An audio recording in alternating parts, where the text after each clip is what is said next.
Olá, estamos de volta e estamos agora na aula 7 em Direito Penal. Aqui é a Sheila Cardoso, tudo bem com você? Vamos continuar agora a falar dos princípios.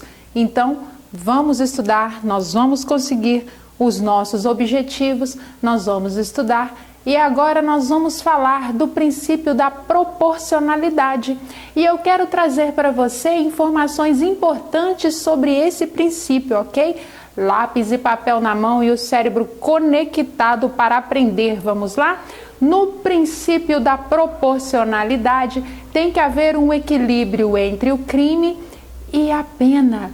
O legislativo vai estipular a pena mínima e máxima abstrata para que o Poder Judiciário fixe a pena e ela seja concreta. Este princípio não é só para o juiz, ok, pessoal? Ele é também do Poder Legislativo, o que dispõe o artigo 59 do Código Penal. Faça a leitura do artigo 59 do Código Penal e vamos entendê-lo. Vamos lá, pegue o seu artigo 59 do Código Penal. Estou aguardando você abrir o seu artigo 59 do Código Penal. Temos que ter o hábito de ter os artigos em mãos, nós estamos estudando. Eu vou esmiuçar e vou falar dentro dos dizeres do texto do artigo, mas de uma forma um pouco diferente do texto para sua melhor compreensão. E aí, já está com o artigo 59 em mãos? Podemos falar? Então vamos lá.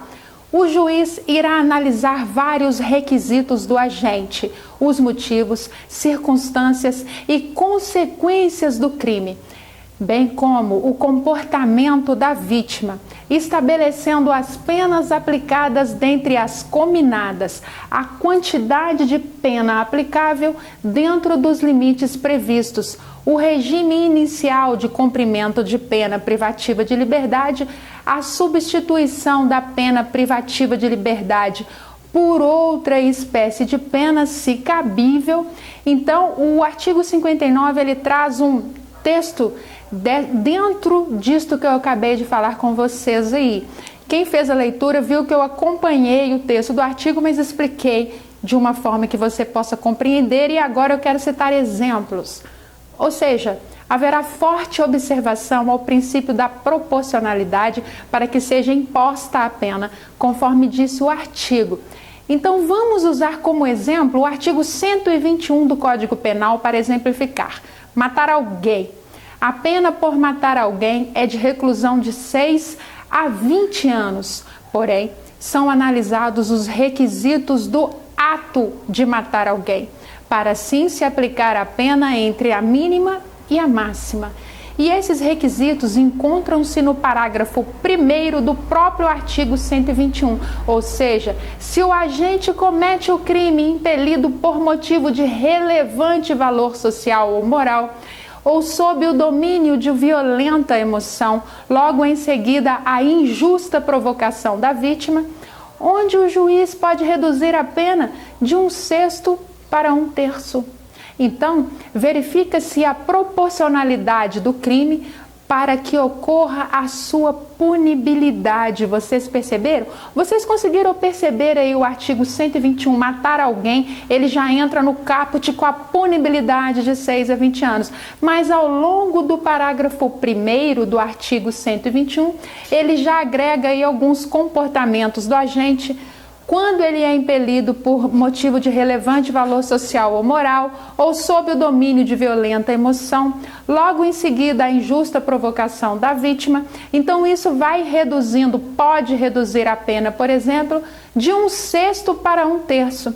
Então é muito importante verificar esta proporcionalidade do crime e do agente para que ocorra a sua punibilidade, onde, em matéria penal, a exigência de proporcionalidade deve ser determinada no equilíbrio que deve existir na relação entre crime e pena, ou seja, entre a gravidade do injusto penal e a pena aplicada. Mas vamos falar um pouco da Constituição Federal.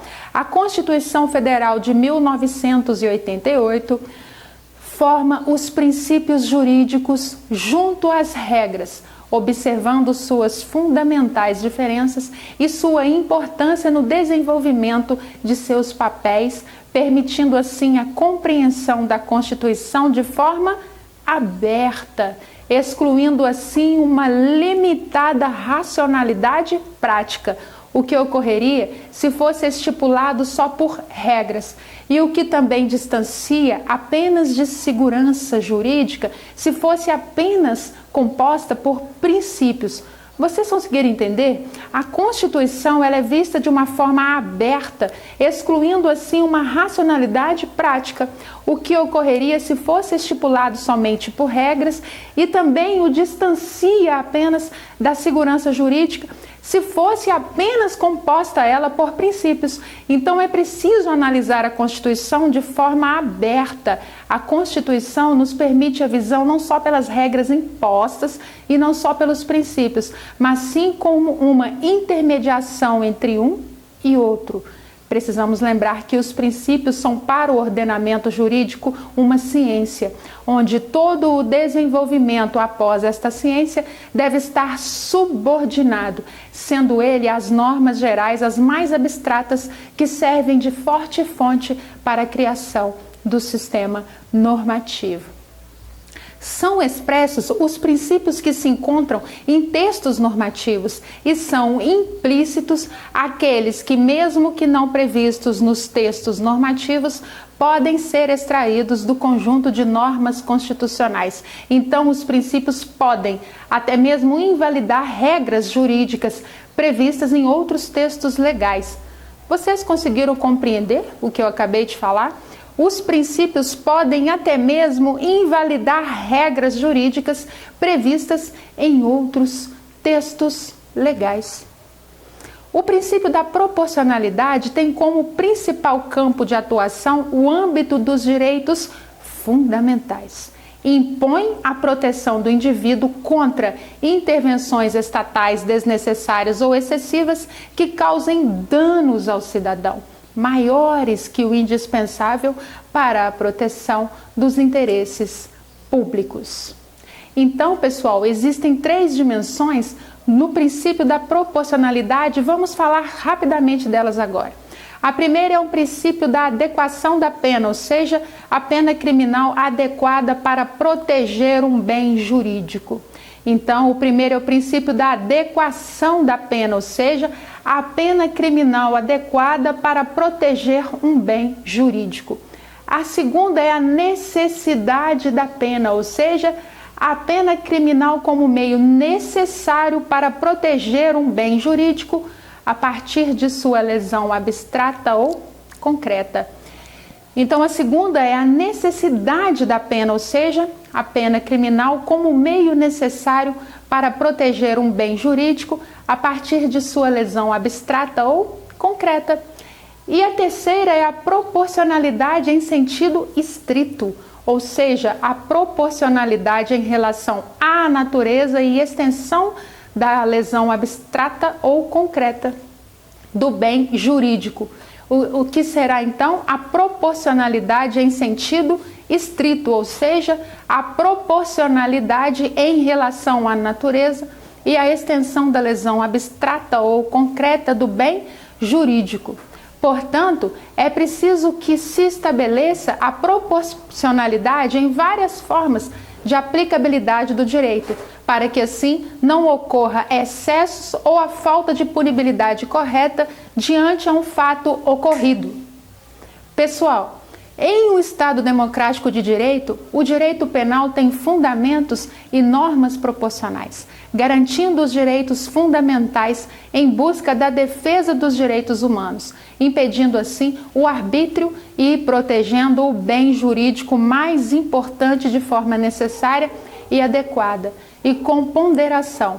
Eu vou fazer uma citação de Greco, onde ele dizia que são os princípios o escudo protetor de todo o cidadão contra os ataques do Estado. Todas as normas lhe devem obediência, sob pena de serem declaradas inválidas. Então, com esta citação de Greco, eu encerro aqui esta aula 7, onde falamos do princípio da proporcionalidade e é muito importante que você compreenda estas diferenças, os exemplos que eu citei, para que possamos continuar, pois na aula 8 eu vou falar do princípio da individualização das penas. Então continue aqui no canal, se inscreva aqui no canal. Se você curtiu, diga que curtiu. Se não curtiu, diga por quê, para que eu possa melhorar. Mas a nossa aula é sem enrolação e sem lero-lero. É disciplina, é conteúdo de forma prática, com uma linguagem simplificada, para que você compreenda. Então eu te aguardo na aula 8. Um grande abraço!